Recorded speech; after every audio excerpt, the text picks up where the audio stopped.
This is the Horse Radio Network. This is episode 99 of Horsemanship Radio, brought to you by Omega Fields, the world's best omega-3 supplements for horses. Horsemanship Radio is a part of the family of the Horse Radio Network, and two ladies today have joined us to give us a little levity in the horse world and give us a little knowledge, too.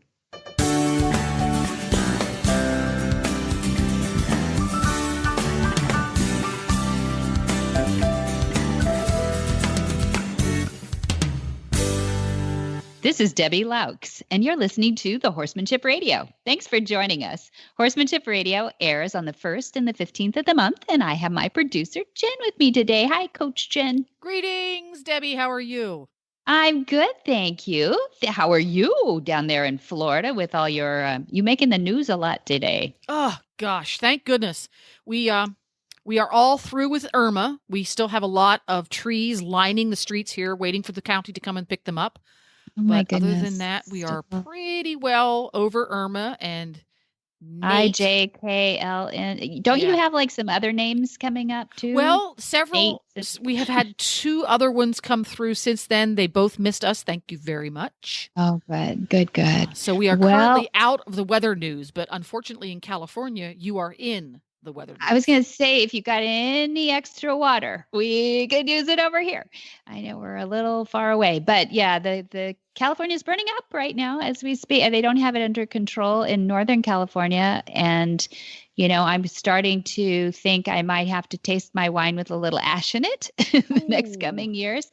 But that's not the biggest problem we have. We have the evacuation for horses and animals and everything is just an unknown at this point. And in Southern California, I have friends that I was in Solvang in Central California earlier this week, which I typically am up there every week, but early in the week. And by the time I record toward the end of the week, these shows, we kind of got it sorted out. But in Southern California, I think it's only about 25% contained today as we speak.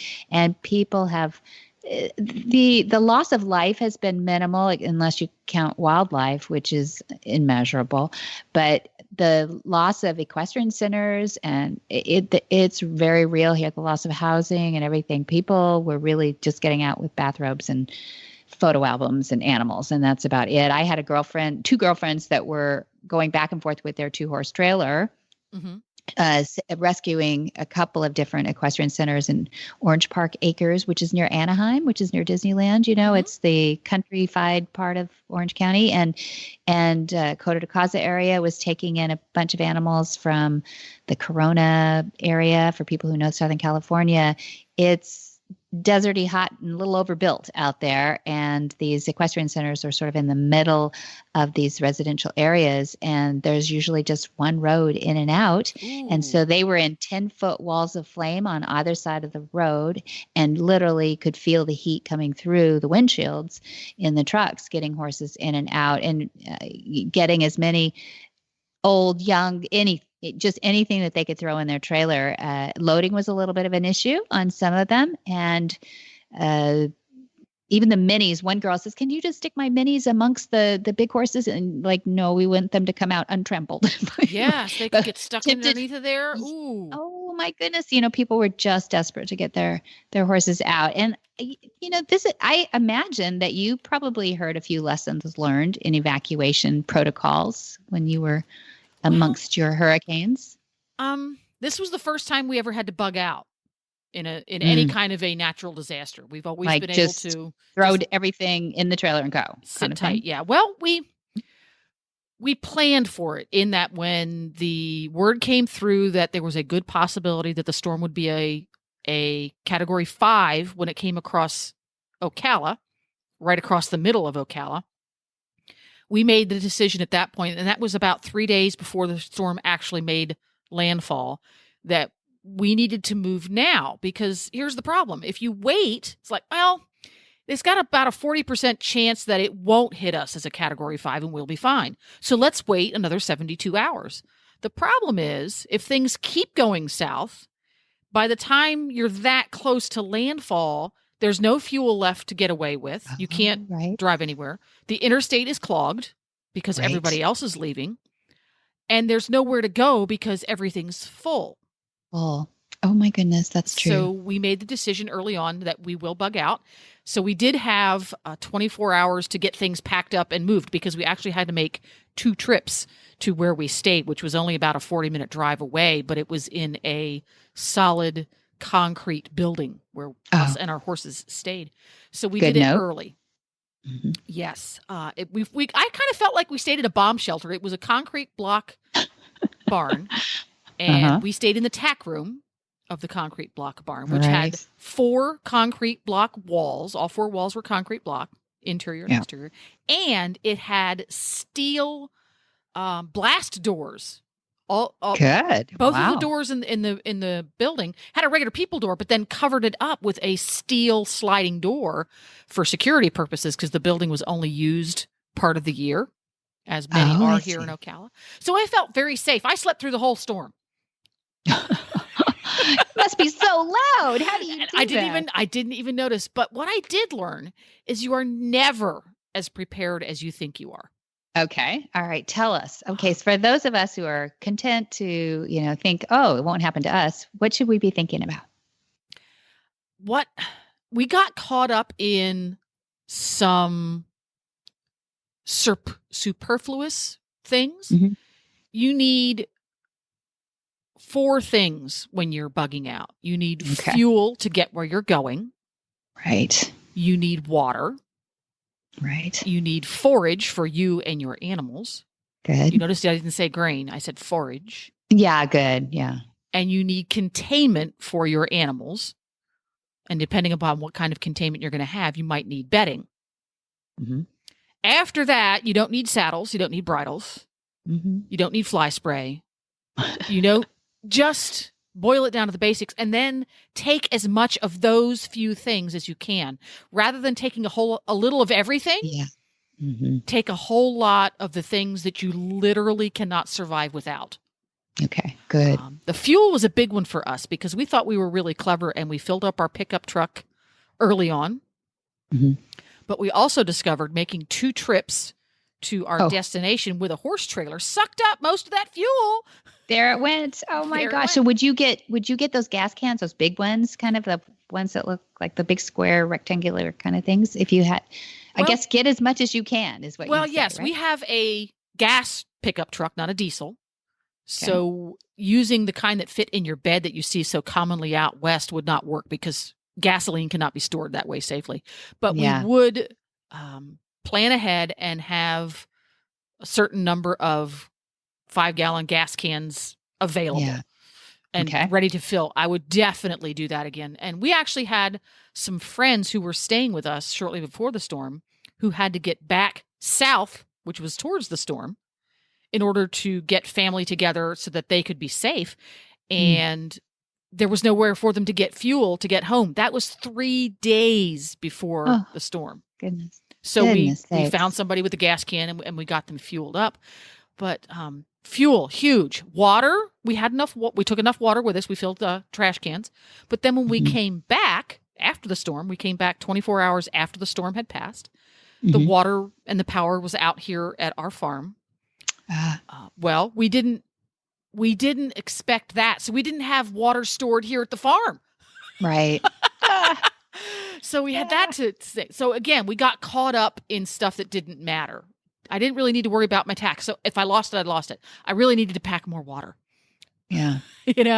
And store them, or just leave those trash cans open there to fill up or something. And this was something I learned many, many moons ago. It's very common. You take a 100-gallon water tank and you fill that up. Well, why not have 600-gallon water tanks and fill those up? Yeah. A note here. You're better off using a number of smaller containment devices. For example, we have 2 horses, and I would rather have half a dozen 30-gallon tanks than 2 100-gallon tanks, because if one of them gets fouled, an animal crawls in it and dies, debris gets in it, you can't use it, and you've just lost half your water. Yeah, I see what you're saying too. And do they blow over? Do you have to worry about how they're anchored or where they go to? Yeah. Where they're at, how they're anchored, and that kind of thing, if you're going to have water that's stored there. So those were a couple of takeaways for us, is we didn't have nearly enough fuel. We didn't have nearly enough water. Forage I had down pat. I went and stocked up, and I had tons and tons of hay. I had hay, and I left my grain behind. It actually went bad by the time I came home. And I brought extra bags of pelleted hay, cubed hay for me, because a horse can live for weeks and weeks and weeks and keep his gut healthy on cubed hay. Grain, if they have really, to. it really doesn't matter if he's getting grain. He might lose a little weight, but if he's getting grain and no hay, not a good thing. No, exactly. Worst, actually, all that sugar and everything. So, good for you. Okay, that's awesome news. Now, I'll hit to the behavior side of this too. I can't tell you how many people said, well, I couldn't evacuate my horse because I can't load him. Okay, so that's, right, wrong answer. So practice that at home long before you have an emergency. But the other ones that are a little more head scratchy are, hey, there isn't room at the equestrian center where I am to park an extra trailer. They charge there, or they don't have the room, and I have to borrow when I borrow. And those are things you need to think about now, besides supplies. But how do you get your horses out? Are they ready to be loaded and taken out of there? If not, do it every day until they are. Do you have access to a vehicle that is going to help you get out? Because a lot of people were just desperate here on these fires to get out. There just weren't enough people and trailers to go around, which is something. Now, I understand if you have 15 horses and you're up in the hills by yourself, you just have to have some plan. Make a plan and stick to it. But it may be a more difficult plan than others have, but it should be a plan nonetheless. And if you have the opportunity, in some cases you don't. For some of these folks, they literally they are fine, and then 8 hours later they're get out now. But if you have that opportunity to plan in advance, so you have 5 horses, you have a 2-horse trailer. Do not wait until the mandatory evacuation is announced. Maybe you should get the easy loading, low maintenance horses to safety well in advance. And if they didn't need to go, oh well. Yeah. Well, and also things like tagging your horse. A lot of people didn't know where their horse went. People were wonderful and rescued their horses, and they ended up in pastures, and everybody was great about finding out. I've actually, all the ones I heard related to did figure out where home was eventually. But the last thing that I wanted to go with too is that a lot of people believe if they just turn their horse out of the stall and let them run, that they will run away to safety, as if horses are really practical that way. But they tend to run right back to the barn. So as we know about horses, home is true north for them, and that's the compass. So don't count on, I suppose if the barn is burning, get them out. Yes, turn them loose. But I'm talking about those people who say, I don't have a trailer, so I'll just turn them loose and hope for the best. That's not a great plan. That's not in your plan lexicon. Do something else. That's not really a plan. That's desperation. Yes, that's desperate at that point. Yeah. But watch some YouTubes now. Watch what people are going through and learning right now, and get a plan for your area, no matter what your emergency is, whether you live in hurricane areas or you live in fire areas or water shortage or too much water, whatever it is, get a plan for your area and you'll feel better. You'll sleep better at night, and you won't ever say, I never thought it wouldn't happen, because you did think about it. It doesn't matter what part of the country you live in. Everybody has some type of Mother Nature caused emergency that is endemic to their area. Learn what it is. And boy, I just can't say it enough. Don't wait until the last minute. And it's so hard because X, Y, or Z is going to happen in your area. You leave and you go stay elsewhere with you and your horses, and everybody's safe. And then you come back and your friends who stayed behind says, well, geez, why'd you leave? Yeah, don't worry about it. Don't worry about your ego. It's better to be, the mom in the neighborhood who was over a worry wart. Who cares? It's a good practice. Call it good practice if you want. We'll give you a little ribbon for that. That's okay. and then hop on and watch all the videos on loading your horse. Yeah. Yes. Go to MontyRobertsUniversity.com and look at the loading. It's so simple if you do it not under stress. Use a long line. Use 30 feet. Use 17 feet. Train that horse. Put some panels if you want, or back it into a corner panels of a are excellent. sand And I love how he explains and shows how to use panels, because guess what, folks? Most farms have tubular steel gates. Pop Yeah, those suckers off the hinges and you've got instant panels. You don't even need to take them off. Actually, we show how you can back up with the gate open into a corner that you've created. Just a 90-degree angle is all you need. And you can back your trailer in there. Yep. There are so many things you can do just to get that horse confident and getting into the trailer. And also a big tip on emergencies too. Don't tie your horse in the trailer. Even so, don't tie your horse in the trailer. I know a lot of people say don't untie your horse before you drop that back gate. But it's in an emergency, don't even tie your horse in the trailer because there's just too many things that can go wrong on that road back and forth. So it's just better have something around their head, but be careful with all that. So there's just a lot of people that where stories are terrible. But you know what? We have. Please be safe out there. But we have two people today, too, who are both experts. Christy Landwehr. I can't wait for you to meet this lady again. Oh, I met Christy. I know Christy. I know you know her. The listeners who have not been familiar with her. She's fabulous.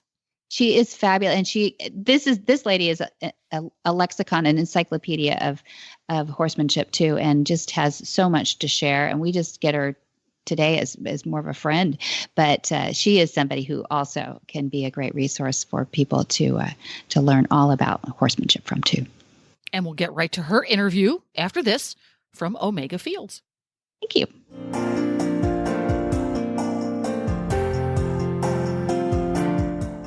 Your horse is your partner in sport, in leisure, and just in life. To keep him at his peak performance and optimal health, a solid nutritional foundation is key. Ideally, horses are able to graze fresh, growing grasses, which most closely mimic their natural diet. But that may not always be possible, and we may need to supply some of those missing ingredients in today's diets and provide more functional foods. One component of a horse's diet that is often underfed are omega-3 fatty acids. While more prevalent in fresh forages, harvested forages are lower in omega-3 fatty acids due to their more advanced maturity. Obviously, grasses and legumes have to grow to a sufficient height in order to be harvested, while foraging patterns of horses show great preference for shorter, less mature plants. That's why modern horsemen and horsewomen trust Omega Horseshine to provide a powerful, bountiful source of omega-3 fatty acids for their equine partners.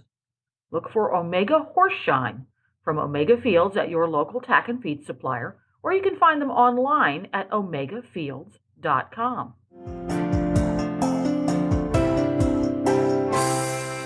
Christy Landwehr has been active in the horse industry for over 35 years now and currently lives in Aurora, Colorado. Hunter, jumper, dressage, slide saddle, western pleasure, hunter pleasure, barrel racing, endurance riding, and saddle seat equitation are just some of the disciplines that Christy has completed at and local, regional, and national level multiple breeds. She's done it all. She's been teaching children and adults how to ride for over 30 years, and she doesn't look it either. Christy is a master level riding instructor and equine facility manager clinician through the Certified Horsemanship Association. That's what we call CHA. And she's taught students in 4-H and Pony Club. She's the past president of the American Youth Horse Council and past board member for the Colorado Horse Council. And she's founded and competed on and coached at the University of Colorado at their Boulder Intercollegiate Horse Show Association equestrian team. Christy is, it just goes on, folks. Christy is an AQHA, APHA professional horseman and on the AQHA National Marketing Committee. Christy has recently been honored by being asked to sit on the Colorado State University Equine Sciences Advisory Council as well. She has an undergraduate degree in public relations and speech communication from the Cal State Fullerton down in my area in Southern California, and a graduate degree in mass communication and journalism from the University of Colorado at Boulder. And Christy has vast experience in marketing and business too. She was the sponsorship and youth programs manager for the Arabian Horse Association, a trainer for the Skill Path seminars, and the development director for the urban farm that works with at-risk youth in Denver. Really cool. Currently, she's the chief executive officer for the Certified Horsemanship Association, and that's a nonprofit 501c3 association whose purpose is to promote excellence in safety throughout the equine industry. You see why we're having her on. She's also a clinic instructor and a site accreditor for the organization. Cha recently won the second place award at the American Horse Publications for its newest publication, the Equine Professional Manual, The Art of Teaching Riding. Really a cool manual. And was in the top 4 for its Equine Vision Award. Of course, right? Cha is celebrating its 50th anniversary this year at its international conference in Lexington, Kentucky in October. Will have just happened. So congratulate. And here is Christy Landwehr. Well, welcome, Christy Landwehr of the Certified Horsemanship Association. Thanks for coming back on the show again. I think this is our second time, Christy. Is that right? I think so, Debbie, and I'm thrilled to be here. Thank you. Oh, our pleasure. You always have so much going on. I probably should have you on maybe every other month or so, maybe quarterly anyway or something, because you have so many great things. In case somebody hadn't listened to the episode before and they don't know much about you, let's first talk a little bit about who you belong to. You are the CEO of the Certified Horsemanship Association, and tell us why that's important. Yes, absolutely. So what's kind of cool is that you're catching us in our 50th anniversary. So this organization's been around for 50 years, so long before my time. So that's good. And we are the largest certifying body of horseback riding instructors and equine facility managers in all of North America. So we've certified over 30,000. Wow. People. And just so everyone's kind of clear on what that means, I often talk about, Debbie, if I was over in Europe, I would be a government employee because it's mandated in most of the countries over there by federal law that everybody gets certified and everybody get their equine facilities accredited. But here it's voluntary. Obviously, your show record and your other records and things count here. And you do not have to be certified. But we have had 30,000 people voluntarily say, we want to do this to help ourselves with insurance discounts, to help ourselves with marketing efforts and things like that. It's an amazing organization and so needed because in Europe, as you say, it's been that way forever. I kind of like the fact that you're independent of the government so that, you can service us well. And I was going to ask you about the 501c3 status, actually. So you are a nonprofit organization, which is pretty cool. And how do people take advantage of that? Is there an advantage to that? Yes. So we are, and we're 501c3, which means that donations to us, of course, are a tax write-off. And we're very educational in scope, and we need to provide free education in order to keep that tax status. So we do have a YouTube channel where we have lots of free education for anybody that's interested. There are 3 to 10 minute videos on all kinds of horsemanship, both in the saddle and on the ground that evolve around safety. Mm-hmm. And so good. Those YouTube videos and everything that you let people put those on their websites, and you really are about outreach as much as good horsemanship. Yeah. We try really hard. Yeah, we are. What's nice about what we do, Debbie, is that we're all breed, all discipline. Mm-hmm. So there's no such breed that makes a bad school horse, and there's no bad discipline to ride, right? Yeah. We can learn from all of them. So we really do say, please utilize that education and embed it. It's completely open, free, and very easy to download. Yeah, and it is. It's really good. And after 50 years, I guess it should be. But technology is really making everything change so fast. But let's get into your background a little bit and why that technology is being embraced by such an old, for the United States, that's an old organization, really, in the horsemanship world. So you have a background. You not only have a degree, but you also have a graduate degree. And it's Fullerton, I think, first, right? You're in Southern California first. You grew up here? Yes. Mm-hmm. My bachelor's is from Cal State Fullerton. Yep. And then my master's from CU Boulder, which is where I live now. I live in Denver now. So you stayed there. Is it right? I did. Yeah. I came out for just 2 years and I never went back home. I said, wow, I could afford, land out here, which back 16 years ago I could. Now land out here is hard too. But true. Back then, it's definitely catching up. It's so great you're with your background though. I can see why you're such an asset to not only to Cha and to the industry, but to horses. You really are, because you kind of work left brain, right brain. You have both sides of the equation. You're a horse gal. What was your first paying job when you were growing up? My first paid job ever was working for Medieval Times in Buena Park, California, and my official title was stable wench.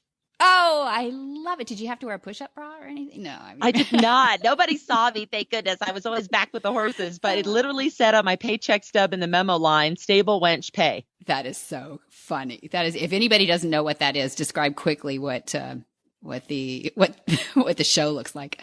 Yes. So Medieval Times, a dinner and tournament show, basically based on Knights of the Realm going out and competing, different colors when you go to the dinner that you sit in, and your colored knight vies for, of course, the whole leadership and the domination of the other colors within the arena.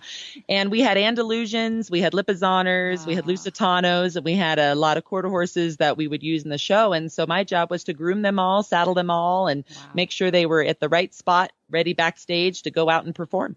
That is a great first job, actually. Think about all that white and all that mane and all that tail. You had a job and a half. And did you do it well? It was fun because I was 16. So I had my driver's license, and my other friends were working at the mall and working at McDonald's, and I was saddling horses. So I think I had the better deal. I think so too. And I think we got lucky with all that experience that you've brought into the industry too. So we know what you're doing now, and we don't even know how you do it. You've got 3 jobs every day, I'm sure, plus a family. Don't forget about your horses. But what gets you up in the morning? What fuels that passion? What keeps you going? Debbie, you know that there's an old saying. They say, if you're passionate about what you do, you never work a day in your life. Yeah. And that's the key here. I have been teaching riding lessons since I hung a shingle at about 17, and had some family friends that said, hey, we'll pay you $10 an hour to teach our kid how to ride on I had a POA at the time named Popcorn, Pony of the Americas. And I said, sure, I'll teach on Popcorn. Let's do this. And I was making minimum, which was more like $7 an hour at Medieval Time. So I did both. I made my 10 an hour doing that and 7 an hour doing that. And it was just really, really fun. And so now, all these years later, I get to actually say, there's a good way to be a riding instructor and a not so good way to be a riding instructor. And I enjoy the public speaking aspect of what I get to do, like being on your show today. That's fun. And when I get to go and, actually be face to face with, let's say, a different breed association to talk about risk management and safety. And there's just so many varied things that I do every day. I think that's why I like it so much. Yeah. Okay. So you never know what's going to happen when you get up in the morning. You really don't. No, you open up your email and you go, oh, here we go. Yeah. we're off. Well, the other side of it is, I noticed in your bio, we read your bio ahead of this, is that you have also contributed your life and time to things like skill path seminars and the urban farm for youth. So what breaks your heart? The urban farm was a really powerful job for me. They work primarily with at-risk youth, and they did it based on financial income of the family. So the families would submit their W-2s, and they would, because of how much money or how little money they made, the riding lessons were free all the way up to full price. So now you would have privileged kids in there with not privileged kids, and we changed lives at that place because of the animals. We really did. And one of the young men that I worked with, his name is Ryan. He won't mind if I call him out. He actually went so far as to work for Aaron Ralston, who, of course, for those that don't know, is a famous trainer and instructor himself, and was able to colt start for Aaron. He also then went on to become his own trainer, and he now runs his own operation, cutting horses and reining horses. And wow, how powerful. Ryan did. So, wow. Yep. That was a pretty amazing place to work. Mm-hmm. So that's part of the deal that gets you up in the morning too, is that you can make a difference? I'll tell you, I think, as we all know, based on everything that we all do, horses do make a difference in daily lives. We talk about therapeutic horsemanship, and I always laugh because I don't care if you teach quote unquote therapeutic riding or not. It's therapeutic to all of us. Yeah. It's therapeutic to get on that horse and go down the trail. It's therapeutic to go out and do groundwork with them. It's therapeutic to feed them and just stand in the barn and smell them. Right? So yes. Absolutely. Absolutely. And I dare any social worker to deny that. I don't think they would. That's correct. Not one that knows anyway. So I got to thinking about you, and I was thinking crazy thought. So what if you worked outside the horse world? What if you never made that first leap? What would you be doing right now? Well, let me tell you, my first job out of my master's degree, which I got in broadcast news, was not the horse industry. It was working for WB Channel 2 here in Denver as a TV news reporter. Wow. That's a different track. Were you happy? No. Oh, I see. No. Yeah. So it was very much, if it bleeds, it leads, Debbie. And it was very much negative and very pessimistic. And to be quite frank with you, I don't think it's changed much. And I quickly realized that news was not really why I was there. I was there more for the public speaking side of it and the engagement and the wanting to go out and interview people with cool stories. And so after that was over, I left them pretty quickly, and I worked for the Arabian Horse Association. I had been an intern for them on their magazine while going to college, and they actually had an opening for their youth programs director. So I ran all their kids programs for years, and boy, that was much better for me than TV news. Yeah. But maybe it got you a little edge on our equestrian world, because we don't always come off in media the most polished, and that's okay. But I mean, social media's sort of stayed with us, which is sort of nice, that we're casual that way. But it probably put you in a very good position to speak for CHA and to speak for those that can't speak as well for themselves. I wonder if how does CHA help the industry the most, do you think? I would say it gives an avenue for people to be able to find a professional without just going on Google. I think we Google everything anymore. And, moms and dads are so busy, especially with their children, to find activities for them, that we truly are NCHA a first touch organization. So because most of us have school horses. So if people come to us for riding lessons, whether they're a child or whether they're an adult, if that experience is bad, they're going to go say not so good things about our industry. They're going to never buy a horse, buy a saddle, do any of that. They're going to go play soccer or do something else. So I just love the fact that we're an alternative for people to be able to find an instructor or a barn near them that they know have gone through some sort of a good housekeeping seal of approval. Right. process. Exactly. Even better, really, because it's tried and true real life, not just a product. So you feel pretty good about the direction that horsemanship is going? I do. We are always on a new adventure. Our tried and true is our standard English and Western, where you can get certified in both in a 40-hour clinic. And, we're always looking for new host sites. We always are getting new host sites. We're focusing a lot on the colleges and universities so that their graduating seniors can come out not only with their bachelor's, but also with kind of trade school from us. So a little bit of both. And we have a pretty new day ride trail guide certification for those that are just putting people up for an hour or two and not necessarily going into the backcountry. And then, of course, we have our equine facility manager certification for the barn managers themselves, everything from stable worker all the way up to the one doing the paperwork inside the office. So, and that's been a fun program too. That's really good. I'm totally sold on CHA and the industry because of CHA. I really do believe that we are moving into the next level. I couldn't get off without asking you about helmets. I just got off another interview, and it's confusing. The English world's got it, they've got the Riders for Helmets was this last weekend. It's a national drive to get people wearing helmets all the time. But the Western world, is working on embracing it yet. So CHA 100%, I assume, because of safety issues and everything. But how do you get people convinced to get into that in the Western world? Yes, and you'll actually be interested in this, Debbie. We're not 100%. So we are strongly recommend, highly recommend. And the reason why we don't mandate them is, quite frankly, because we want the reiners to play with us. We want the dude ranch operators to play with us. We want the cowboys to play in our ballpark. So we require them. Of course, when you go get certified, people out there that don't want to wear one, you're going to be putting one on. Sure. And when you come to our regional conferences and international conferences where we allow people to ride horses in those, you'll be putting one on. But we're not going to mandate that our instructors force their students to do so or themselves to do so, because we would like everyone to play in the sandbox. Yeah, but choice based. I get that. So what do you think? Where do you see people kind of, the bull riders? We just talked about this. The bull riders, kind of figured it all out finally that they really probably should be in a cage. They got the vests and everything, and they're the most dangerous, I would think. But now I see the barrel racers getting into it, and some of the other disciplines that aren't, completely traditional that way. But there's such speed and safety issues at it. What do you think is going to flip the? I'm not worried about the 12-year-old right now, and maybe that's a good thing. Maybe our future is okay, because moms make sure that the 12-year-olds, wear a helmet. But what about those moms? I mean, there's such a demographic of, women over 40 getting back into horses or always wanted to be into horses. How do we convince them that their melon up there is a little delicate?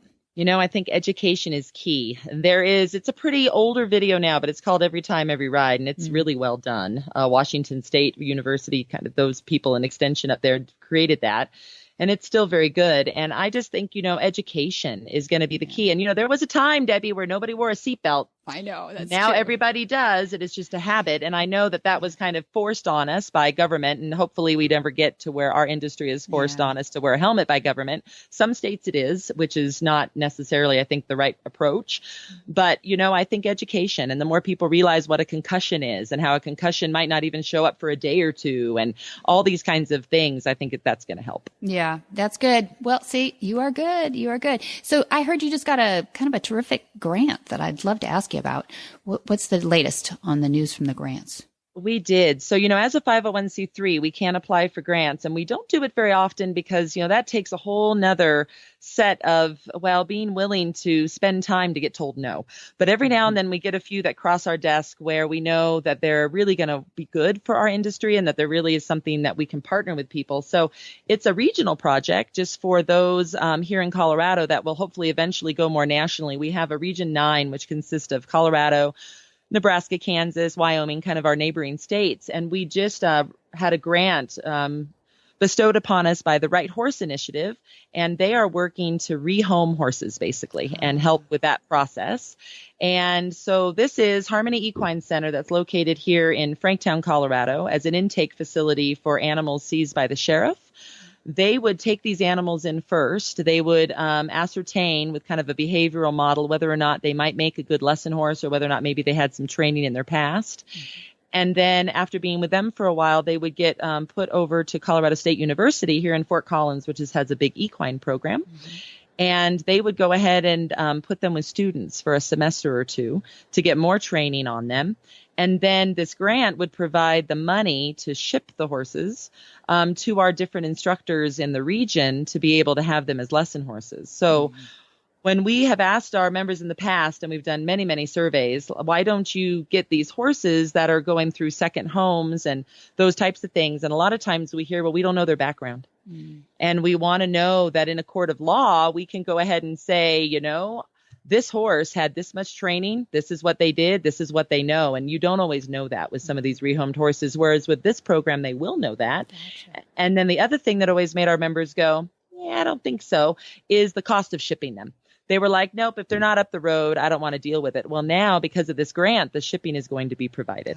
So we're very thankful. Very thankful. Yeah, that's fantastic. What a great program, too. So Harmony Right Horse Initiative. So it's called the Right Horse Initiative, and then the Harmony Equine Center, CSU, and ourselves are all partners on the grant. That is great. Okay, thanks for that. I'm glad to hear that there's some people are starting to get it, that there are problems and there are solutions. So that's really good. So you're at Colorado State University area. Am I right about that? Yes. So Fort Collins is about an hour away, and I actually sit on their Equine Advisory Council, and we just had our meeting there a couple of weeks ago, and boy, that's a diverse group, and we talk about some hard issues in that meeting. It's a great meeting. That's good. And so you've got your conference. Let's see, you will have just completed your conference by the time people hear this. So what are the kinds of talents that you have for keynotes and speakers at your conference? And tell us a little bit about that, what that looks like.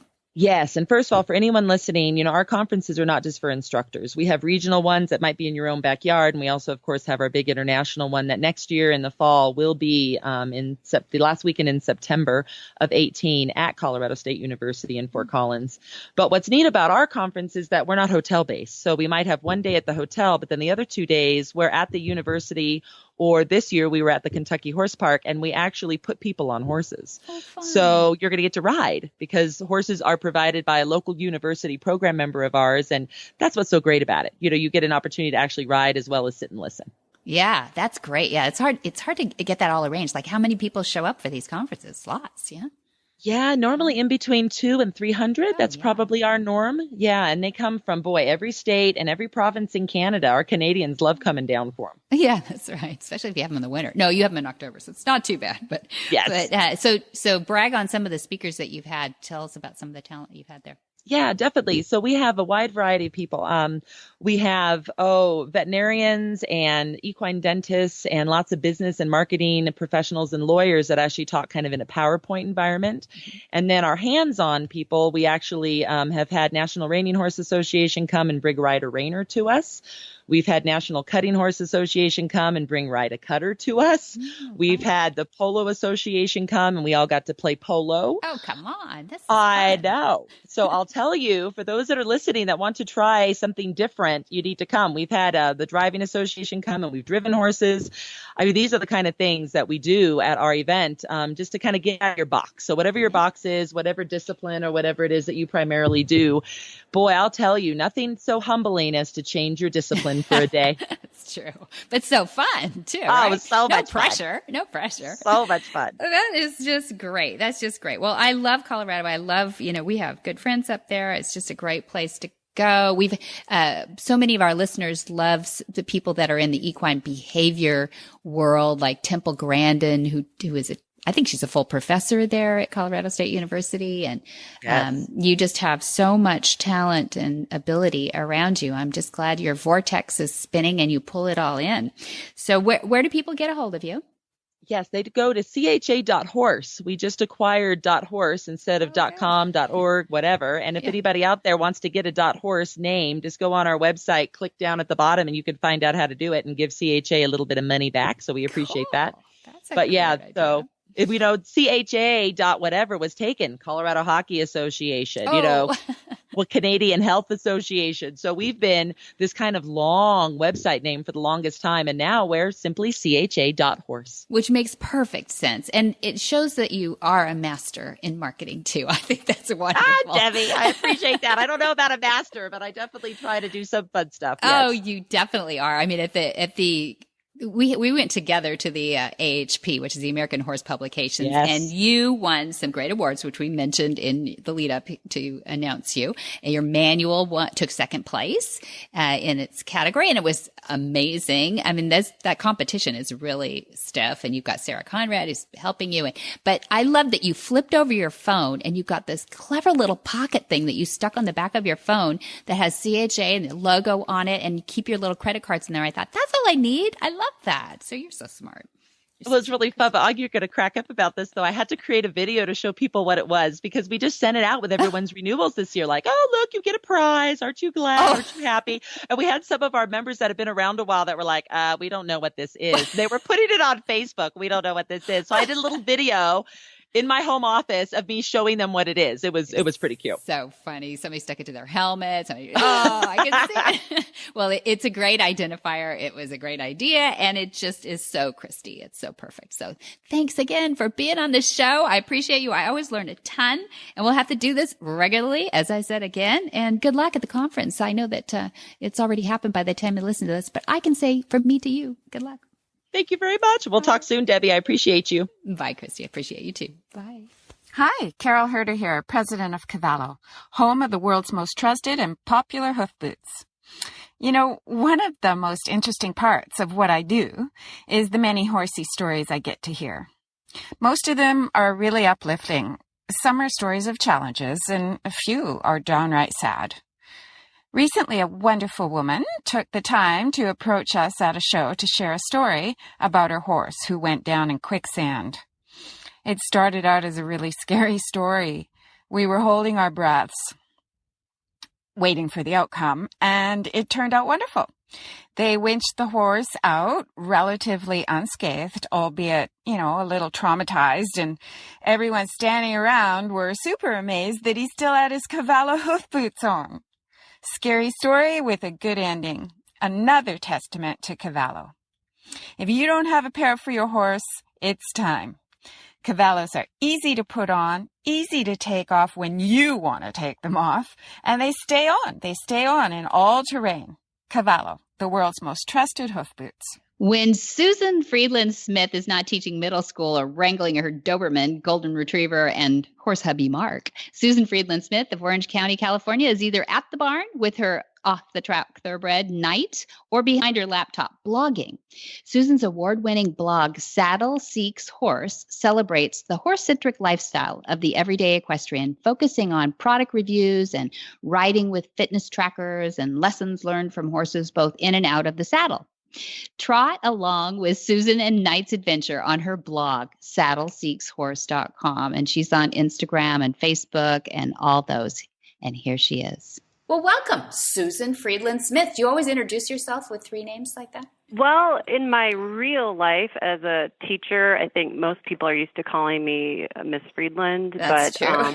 But in the horse world, I'm known as Susan Friedland-Smith. I love it. Good. It's very catchy. And, I think 3 names, I always remember those better. And, you have a lot of good things going in your life, so we like to remember you. That's why we brought you on. I think we first met this last summer or June in Arizona. Was that the first time we met at the American Horse Publications Conference? Yeah, it was in Phoenix. And I seem to recall standing there talking to you and Glenn, the geek. Yeah. And we got into a conversation about a kind of scary riding accident I had just had that happened in May. The conference was in June. Right. Yes. Tell the listeners about that, because that was harrowing, but there's a good ending to the story. So it's a good tip. Yeah, thankfully. So basically, and it was funny because when I was talking to you and Glenn, I was telling the tale, and then I thought, am I oversharing? But you guys seemed like you were interested. So fascinated. Yeah, no, it's a good. Yeah. It's Okay. A good So basically, the skinny version is I have an off-track thoroughbred. He's a good horse, and I've been riding for most of my life. And I won't reveal my age, but it's been decades.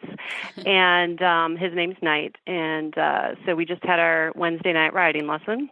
And you would think the most dangerous part of your ride is while you're actually riding. Mm-hmm. And we do a little bit of jumping. So you would think like the jumping would be the scary, not scary, but like if something's going to happen, that it would happen at that point. Sure. But as a friend and I, the woman who rides with me every Wednesday, we have this little ritual where we kind of cool our horses out by doing a big lap of the property. And she has a different set of cross ties than I do, so I kind of paused when we were done with our lap near where she dismounts, and we were just sitting on our horses talking about our lesson, and we usually catch up on life. And while this was going on, my horse Knight was just a little antsy, and he kind of somehow grabbed a little bit of the rein in his mouth and was chewing on it. And he is a cribber, so, the chewing thing, that's kind of his deal.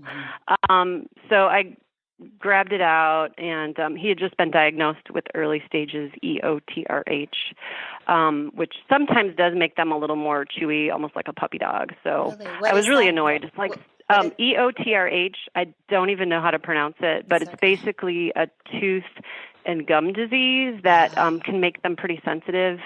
From what I've learned, it's commonly found in older horses. And so anyway, this cribbing behavior, he's not like a hardcore cribber, but occasionally. So this new puppy dog chewing thing had just started, and I'm like, this is driving me crazy. So while I was mounted chatting with my friend, chewing a little bit on the rein, and then he even started chewing on the martingale. I don't know how he was talented enough to do that. And so I'm talking at the same time, trying to pull the leather straps out of his mouth. And then he turned his head, and he doesn't do this. And he went to chew on my stirrup, and he got stuck. So his bit somehow, it all happened so fast, I didn't clearly see what happened. But basically he got stuck, realized that he couldn't turn his head and neck back straight. So he was in this weird arc shape, and he panicked, and he did, the best way I can describe it is donuts. If you've ever lived where it snows and the ice, I'm from Chicago, that's a thing where you're not really supposed to do it. But in an empty parking lot, you can, turn your car really fast and do a bunch of circles. So maybe more fun in an empty parking lot in a car, but not fun when you're on your horse. And so I flew off, which, hindsight was amazing because I could have been really seriously hurt. So what happened was I fell, and he was still stuck together, and he continued to spiral and spiral and spiral about 50 feet until he just fell down. And he fell down, feet facing the sky, and I just thought, oh my gosh, this is the end of my horse. And so somehow, thankfully in the fall, it detached, And so by this time, my friend that I'd been talking to had given me her horse that I was holding, and she ran over and grabbed him. And when he took his first step, I was like, okay, his legs aren't broken. Yeah. But I didn't know if anything else was. So it was just really scary. And when I was really shaken up, and when I came home, was sharing it with my husband, who is an optimist. And once he learned I was okay, he said, you should write a blog post about that. And so my trainer called me a little bit later just to check in on me again to make sure I was doing okay. And I told her what my husband had said. And she said, you know what? You really should, because I see people let their horses chew on the tip of their boot all the time, and they think it's really cute. And, we both kind of agreed, not cute, potentially really dangerous. So I wrote a blog post, and it went viral on Facebook. And I felt a little weird because I don't want to sensationalize, I almost died. And but the real fruit, I guess, of this near tragedy was the fact that so many people responded and shared this post and added in, further tips in their comments like, oh, don't let your horse rub, with the bridle on, because if you're wearing boots on the front feet, I once saw a horse that got something stuck and then it reared and flipped over and the rider was really injured. And so, so that was a learning experience for me, and it was great for my blog. And it's a good tip. I wish that it hadn't. I wish it hadn't happened too. But let's use it then. You have good ending anyway in this case. And some people, there's a lot of people out there who are probably nodding their heads at having heard something like it. I mean, the rubbing the bit. Even do you leave a halter on when you turn out or not? This is all big debates, and I think real stories kind of teach us a lot about what we, even walking down the trail and letting the horse's head turn too much, and not pay attention to where he's going.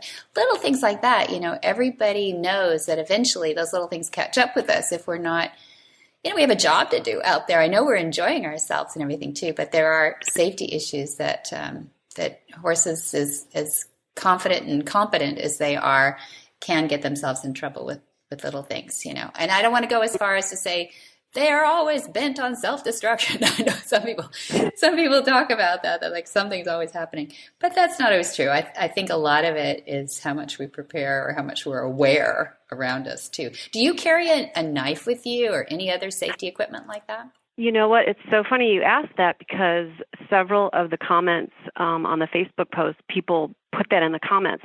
That's the reason why I always carry a knife. And backing up to that, I don't fancy myself an outdoors woman at all. I don't like camping, and I wasn't in Girl Scouts.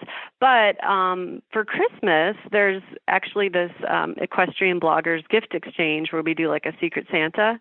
And so for this past Christmas, the person who got my name sent me this amazing pocket knife for horse people, and it has the hoof pick in it and the mane comb, and so it's in my car. I don't know why, I'm not using it in my car. You should leave it in your car.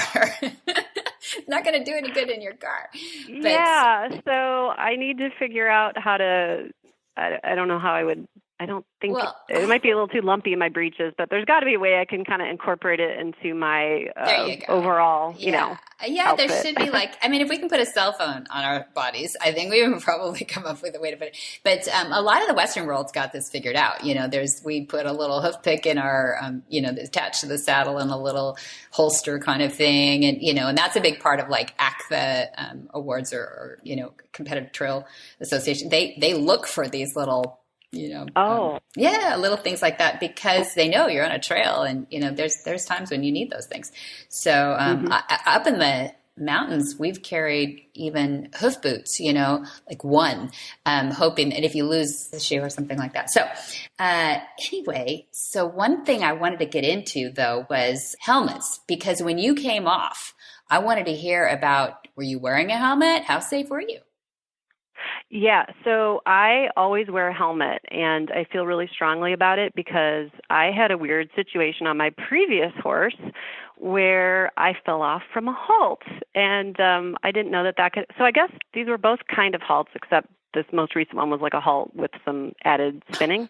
But yeah, so my previous horse was kind of dusk time, the lighting wasn't great, and I was at a halt, and I don't know what he saw. He spooked, and one minute I was on his back, and the next minute I was on the ground, and I fell as though I were like, in a lounge chair, like my head and back like fell and hit at the same time. So I had a mild concussion, but didn't realize it. Mm. And I wasn't in a lesson, so there wasn't a voice of reason there saying, wait, you shouldn't get back on. Mm. So I did get back on, and then my vision was really blurry, and it was scary. And so long story short, I ended up going to the ER, and I did have a mild concussion. So I just thought, like, it could have been so much worse if I didn't have a helmet on. So, so I ride with a helmet. I did have a helmet on, and I actually, for the donut fall, I got to land on my rear end, which is probably the ideal place to land. But I landed like kind of on my right hip, so I did have a bruise kind of on my thigh. And in hindsight, also, I think I must have jammed my right wrist because my wrist still feels really tight. Like, it doesn't have pain, but if I try to do too many push-ups or planks, I know that makes me sound like I'm a hardcore gym rat, and I'm really not, but I do try to exercise. It does hurt a little bit. You can feel it. So thankfully the head was fine, but the rest of me, maybe not as much. Mm-hmm. Well, if you had to prioritize, a head is a good spot to start. Yeah. But that's cool that you're wearing a helmet. And now, foil to the Western world, this is a part of the world that we don't do so well in, do we? There's a lot of Western hats. I mean, you and I live on the West Coast, so we know that the Western hat is not a protective helmet for the head, but seems to be still pretty pervasive in the Western world. But I think it's changing. I think if we could find a way to make a Western helmet that looked cool, it would help a lot, but it hasn't happened yet. Mm-hmm. Actually, you know what, I'm not the judge of cool because I'm not really in the Western disciplines, but I had a chance to do the cowboy mounted shooting at the conference that you and I were at together, and Resistol makes their Ride Safe helmet, which looks like a black cowboy hat helmet. Yeah. So I've worn that, and I thought it was really comfortable. And I don't know if the Western fashion police would arrest you, but I think when I realized that was a thing and existed, I thought this is really great because a lot of people I think would want that. Yeah. Or similar, not necessarily that brand, but, something similar. Yeah, well, they're one of the few out there that have really kind of figured it out. I mean, the others are trying to convert the helmet look into kind of a Western tooled leather or graphics that look kind of Western. Barrel racers are definitely using a lot of them. So it's a good thing. I mean, I think we're transitioning over there so that it's almost like becoming unisex, right? Like you see the bull riders with cages on. They never used to wear helmets. But you'd think they'd be the first spot to start. And they were. They were good. They're wearing vests and things like that as well. So it's happening. It's happening slow. But, of course, you know what us moms do? We put it on our kids for sure, right? Okay, we don't want the kids melon to get hurt. But we're not so sure about ours yet. But it's happening. Now, you did something over the weekend that I want to talk about, and it does have to do with helmets. You put on a helmet haiku contest. You'll have to tell us about that. Yes. Okay. Well, I'm a teacher. I think I mentioned that for my day job, and I have about an hour commute every day. So it's great thinking time. And I just wanted to do something fun on the blog to kind of bring about more awareness to the annual International Helmet Awareness Day that is put on by Riders for Helmets. And so I thought, wonder if I could do a haiku contest. Like, I wasn't sure, I'm a credentialed English teacher, so I'm a hair on the nerdy side with poetry and that kind of thing. So I wasn't sure how this would go over within the equestrian community, but I just thought, you know what, even if a few people enter the contest, it's totally okay because it's fun and, a great way just to, share on social media. Yeah. So I did that, and it was a lot of fun, and so describe what a haiku is for those of us. Sorry. Yeah, that's okay. Sounds like we're going Asian here, but no, it's exactly. So it is a form of Japanese poetry, and it is a 3-line poem, and it's supposed to be unrhyming. The first and the third lines have 5 syllables, and the second line has 7 syllables. And originally they were supposed to be only about nature, but, you know, in an educational setting or a blog haiku helmet contest, you know, you could do about any theme. So the theme for the haiku contest was helmet safety. And it was just a lot of fun. And I had a lot of people emailing me their haiku and saying, you know, this is a great idea. And, you know I'm only supposed to enter one, but here are two more. And sending pictures of their horses. And so it was a great. So is it a first annual, or are you going to do this for them every year? Well, I think I would like to. And I think what I should do for next year is maybe reach out to some of the helmet companies. Because the prize I gave was like a gift card. But I would love to incorporate it to maybe have some actual helmets as prizes. Oh, good idea. So smart. Yeah. And so gotta, are you prepared to give us a clever one or two? And you have to do it in your best haiku voice. Okay. Well, let's see here. I got to be honest, the phone, the landline that I'm speaking from is like on the opposite side of the room from the computer. Okay. But if you can do some filler talking, I can look up on my phone here, but it'll just take me a minute. Yes. Ignore that woman behind the curtain for a second while we talk about helmets. So you mentioned Riders for Helmets, and I'm so glad you did, because that organization, that movement really was started out of something that we were kind of sort of related to, interesting enough, back in, oh my gosh, I can't remember the year actually, but it was the first year that I met the before mentioned Glenn the Geek. We had met in Florida at a Succeed Christmas festival that they had down there. And this festival put my dad, Monty Roberts, together with a woman by the name of Courtney King Dye. And Dad and Courtney were to do this pas de deux with she on her big dressage warm blood and Dad on the tiniest little mare quarter horse, Rainer. And so he borrowed a little Rainer down there, and she was just as cute as a button and talented too, and fast, and could keep up with this warm blood. So of course they did this wonderful pas de deux that everybody was either crying or laughing or a little bit of both while they were performing out there as part of this festival. And it was just very cool, and it was a fundraiser, and it was just a nice thing to see. Well, it wasn't, Courtney King Dye, super talented dressage lady. And so just shortly after that, what does she do? She goes out, and I think the story goes that she was trying a horse out. She just was going to get on for a few minutes. You know how this story goes. And didn't put the helmet on and came off, and is lucky to be alive today, has been recovering ever since, was in a coma for an extended length of time. And there was a big rally around her. And one strategic person that was at this festival, Lindsay White, who was working for Succeed at the time, Lindsay White was instrumental, along with people that she pulled into her wonderful vortex, that created Riders for Helmets to make awareness of the fact that it can happen on the spur of the moment, like you had, Susan, just, one of those freak moments. You can be on a halt, you can be on a nothing. If you're up elevated off the ground and something unpredictable happens, there you go. So they have every year created this International Helmet Awareness Day. As Susan said, it was September 16th, and just over this past. So it's past now, but put it on your calendar for next year. It's always in September. I'm not sure if it's probably a Saturday in September. And a lot of the helmet companies are really getting behind it. So I'm happy to say that. Did you find your haiku yet, Susan? Okay. Yeah, I found a couple here. Okay. So this one I thought was really clever. Well, they all were. Some of them were really funny, and then some were really deep, like, wow, that person must really be a poet.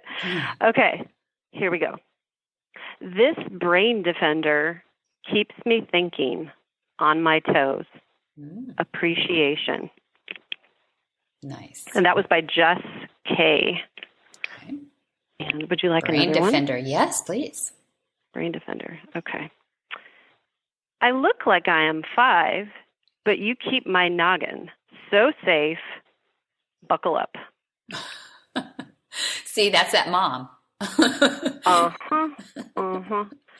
Got one more? Okay. Here's another one that is like a little more personal.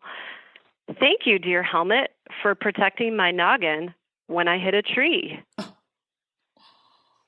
Yeah, that's it. Okay. I'm not counting syllables. Okay. Yes. Yeah, I'm not either, but when I do, I always have to like tap my finger on the desk to do it. I don't know why. Okay, here's another one. Gravity exists. Horse-eating monsters do too. Please wear a helmet.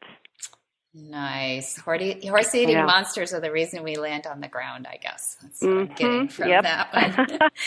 Well, so Knight is sort of your knight in shining armor now. He's sort of become your spokesperson when you're doing your Facebook Lives and sort of lurking in the background, I think, as you said. And he's been a good boy since. He's not given you any more concussions. You've been up top. No, I didn't have a concussion from him. I just had the pain in my wrist and some bruises. And obviously, I did have a little bit of, I think, emotional/mental trauma because the night after that donut accident happened, I had a series of really terrible nightmares, and my husband woke me up because I guess I was like screaming. But no, he's been fine. He did get cast a couple weeks ago, so you know how it is with horses.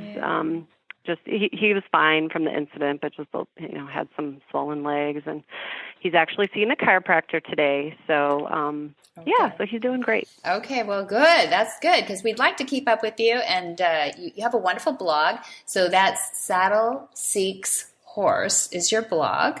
Gosh, you have a Pinterest account, you have a Twitter account, an Instagram account, and Facebook, and now you do Facebook Live. You're just like the progressive horsewoman here, huh?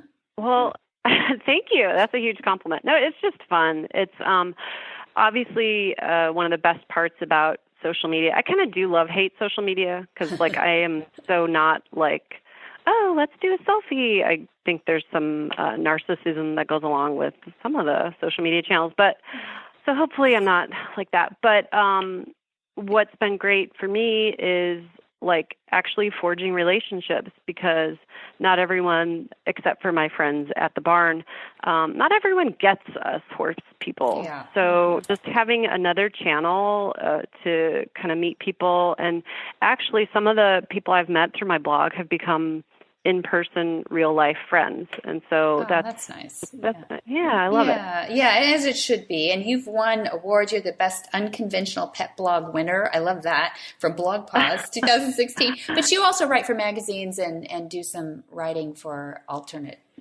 mediums, not just yours, right? Well, yeah. So I write a lot for Sidelines magazine. Which, if you're unfamiliar with that, it is a magazine that's kind of like the People magazine of the horse world. And then I also write on occasion for Horse Illustrated, which I'm sure a lot of your listeners are very familiar with. And just this month right now, I have written for my first non-equestrian publication for Scottsdale Modern Luxury magazine. So, but it was a horse theme. I wrote about Zinta Polo, who is one of the shining stars on Instagram. She's a model in real life and an actual polo player. So, so I'm branching out a little bit. But I'm going to keep it into the horse realm because that's what I, love and I'm really passionate about. Mm-hmm. Well, and we live pretty close together. Horse Illustrated, I think, is in Irvine, which is right between us, right? Yes. Headquartered right here. We'll have to get you to the farm, to Flag Us Up Farms in Solvang sometime too, and meet up there with real horses around us instead of a hotel in Phoenix. Oh my gosh, I would love that because I love that particular area of California. So you don't have to ask me twice. Okay, done. I'm already packing my bags. Well, that's good. We should do it pretty quickly here now, and we will welcome you there. Maybe we'll get you in a Western saddle then too. You can a little ride around the ranch. That'd be fun. I would love that. Thanks so much for giving us your time today. It was a lot of fun, and we learned a lot. We got good tips out of it, too, and we'll have to go read your blog and watch for your and next year, I want to hear that you did your Haiku Helmet Awareness Day contest again. Excellent. Okay, well, I will do that, and thank you for having me. It was great talking to you, and I love Horse Radio Network. Thank you so much, Susan. We'll talk to you soon. Bye. Okay, take care. Bye-bye. Whisper the language of the herd. Listen, you don't have to say a word. It's time for Jamie Jennings to fetch an email from Monty Roberts' inbox and share a morsel of Monty's wisdom in a little segment we like to call Ask Monty. Leave this world a better place than mine. The magic in the language of the herd. Dear Monty, when you did join up with Shy Boy in the wild, did it silence your critics? Does everyone now know that your methods work? Thanks a lot. Monty's answer. I would first like to ask a question myself. Does any one thing we ever do silence all of the critics? The answer is no. I believe that it answered questions for many thousands of people. Many more thousands were teased into further studying the principles involved in the process they saw on video.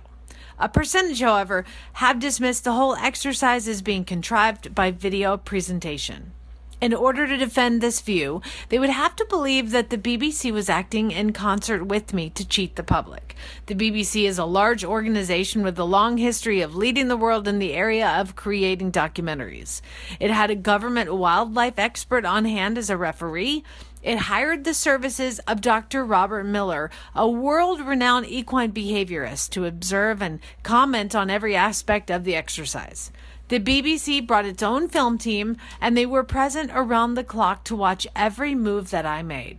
Shy Boy was wild when we started and carrying a rider when we finished, and yet some people said that he was trained before the filming event. Others maintained that we used drugs in order to accomplish the task. Dr. Miller has taken great offense at this assertion. Furthermore, any good horse person could tell at a glance that the horse wasn't drugged. So, the answer is no, but I would estimate that at least 90% of the viewers of this documentary were convinced, and many more had their heads turned in a slightly different direction. I am pleased that I did it, and I sincerely believe that Shy Boy is pleased as well. For more of these insights into good horsemanship, go to www.montyroberts.com and click on the orange banner that says Get Free Horse Tips. Hi, I'm Monty Roberts, and I'm dedicated to training horses without pain. You can learn to do it too on my Equus Online University.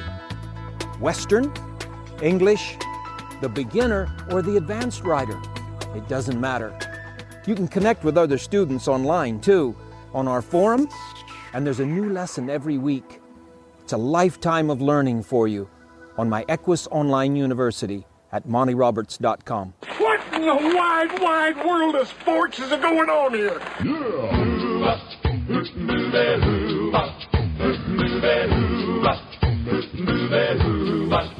Where in the world is Monty Roberts?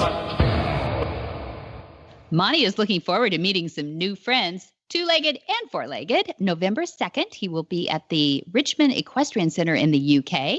Then November 4th, he'll be at the Alnwick Ford Equestrian Center in the UK. Then he goes over to Germany, and that'll be November 9th. He'll be in Ansbach, Germany. November 11th, he'll be in Nubelach, Germany. And November 12th, he'll be in Nubelach again as an overflow. And then November 18th and 19th, he'll be in Berlin. I hope you can make some of those. For those of you closer to home in the USA, in California, in July and August, he'll be July 23 through August 3rd. He'll be doing his Gentling Wild Horses course at Flags Up Farms in California. And then August 6 through 10, right after that, will be the iconic Monty Special Training at Flags Up Farms in California. Dun, dun, dun. And if you didn't get all that stored away in your long-term memory, you can find it all and more at montyroberts.com, or you can speak with a real, live, helpful, and informative human being at Flag Is Up Farms by calling 805-688-6288. And for details about today's show, you can go to horsemanshipradio.com, where you will find links, photos, and more information about our guests. And we love your feedback. We say it every single show. Follow us on Facebook. Just look for Monty Roberts on Facebook. And you can also follow Monty on Twitter. His handle is Monty_Roberts. And get the app. Never miss an episode. Just go to your app store for your Android or iPhone and search Horse Radio Network in your app store. You can download it today. It's quick, it's free, and it's easy. It is. And it's many thanks to our sponsors that we're here at all. And I appreciate Omega Fields, Cavallo Horse and Rider, and Monty's Equus Online University. That's MontyRobertsUniversity.com. Be sure to visit all the other great shows on the Horse Radio Network, too, at www.horseradionetwork.com. Until next time, have many happy horse hours.